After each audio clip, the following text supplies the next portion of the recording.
Hey there, guys. Welcome to the Reload live stream here on the 29th of October.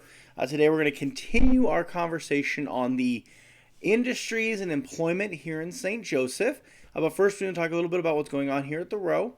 As you may know, we are on our winter hours now, which means we are 1 to 4 p.m. each Wednesday through Saturday. But we do still have some of those great exhibits like the St. Joseph in Color exhibit. Our Octa exhibit is still up, and of course our Railway and Waterway exhibit and the Civil War exhibit we were talking about a couple weeks ago.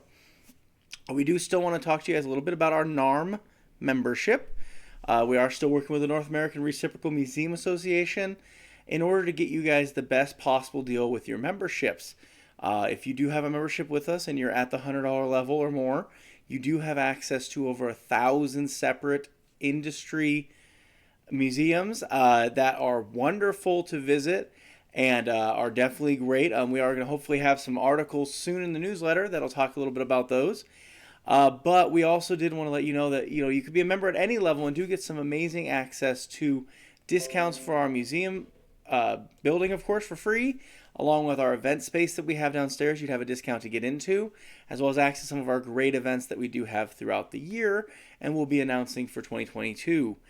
But along with that, we are, of course, like I said, open, and we do have some great items in the gift shop. We actually have found some Christmas-based items, some ornaments that would be of St. Joseph history. So definitely come by and check those out. You might want to get one of those for your Christmas tree. But without further ado, we're going to go ahead and get into this week's message, which is about the ferrymen, the men who helped people travel to the West. The image I'm going to show you here is actually of one of the early ferry crossings in 1859. The ferry was probably the second, if not most important business that came around in the area very early on. The ferries allowed people to be able to get across the Missouri River into Kansas, onto the St. Joe Pass, and be able to get west to be able to claim their lands in Oregon, California, and if they're heading to Santa Fe, Santa Fe. This one here does talk about a ferry that was across that left at Maine and Felix, and basically you'd take your wagon down the hill, climb onto the ferry, and they'd take you across. The first ferry ever actually founded in St. Joseph was founded by Joseph Robidoux. When he first moved to town, he did immediately build a ferry across the river to get people to the west when they were coming through. He was basically, he built the very first ferry, which was later taken over by his son Jules, and also Felix did as well. Through the years, they continued to grow as an industry. By the the early 1860s, there were tons of ferries all up and down the Missouri River. In Kansas City, there's known to be as many as 15 to 20 separate ferries out of each of the ports, both Westport as well as some of the farther north areas towards where Leavenworth is. And here in our area, we do know of multiple different companies that also came through. What they did, of course, was bring your wagons or your people or anything across the river. Initially, they would have been built as rowing boats. You would put your items on a couple boats that were strapped together, normally Mackinac boats, and then they would row them across. Eventually, rope-based pulleys or ferries were created where you would actually pull a rope across, and then eventually animal-based ferries were basically what they would do is they would have animals attached on each side of the river, and if they were going towards Kansas, they would have a group of animals pull basically a large rope that would go through a pulley system and pull the boat across to the Kansas side. And then the same thing when they were coming back to the Missouri side, they would pull them back the other direction. Now, a ferry was a very, very lucrative business for the people who owned it. This ferry here is an example. It's here in St. Joseph. It was for the St. Joseph and Elwood Ferry. It was owned by a Mr. Blackiston. As you can see there, for each person you had, they would charge 5 cents. And this is when they reduced it to half price. A horse would be 15 cents. A yoke of oxen would be 15 cents. A wagon itself would be 40 cents.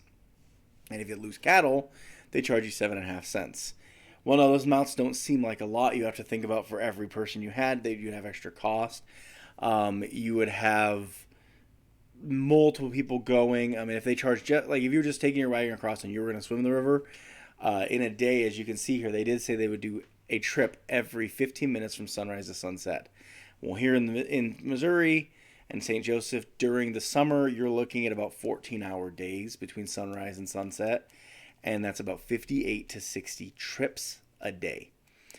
So the business was booming. There's multiple stories I found of businesses in Kansas City and here in the area where they were bringing in $200 to $300 a day in just profits.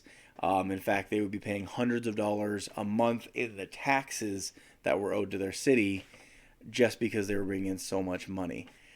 So the wagons would come along and would, of course, take these. And so the ferries became that first major industry. And that's how many people got their start here in the area. And so that was just kind of a small taste of that business. Obviously, there was so much more to ferries. The ferry industry did eventually pass into antiquity when the trains started appearing. When you got the first transcontinental railroad, as well as bridges across in Kansas City and here in St. Joseph. That's when you really saw the ferries fading away because people no longer had to take the ferries across the river. They could simply take the train to the next depot across the river. And so you'd see a lot of the ferries kind of dying off, though some of them did last all the way up until there was a couple that were in the 1930s that still existed on parts of the river that didn't have crossings like a railroad crossing. A lot of them farther down towards or farther north towards where the White Cloud and Hiawatha regions are, still had ferries up until the 1930s. So again, that's just a little taste of what a ferry was doing and why it was such a lucrative business here in town. I mean, you got to think about bringing in $200 a day. You're looking at that being astronomically high today. We're talking in the tens of thousands every single day was what you were bringing in for profits. And so these companies were extremely lucrative. Many of them, when they were being formed, would cost almost $1 million in 1860 just to own stocks in them. A number of ones in Kansas City and St. Joseph, when they had their initial charters, would cost about $1 million just to open the charter, and you'd pay about $50 per share of that company. So like I said, I want to tell you guys a little bit about that today. Next week, we're going to continue on in this series and talk a little bit about some other industries that grew up here in St. Joseph around that Wagons West movement. And of course, how Joseph and the city flourished from those things. And if you guys have any questions, definitely do comment down at the bottom here and let us know what you think. And do, again, get in touch with us if you're interested in that membership. We'd love to get you involved here at the museum and have you kind of join us in this trip as we're moving into the next 40 years of the museum's history. All right, thanks so much for your time today, and you guys have a great day. Bye.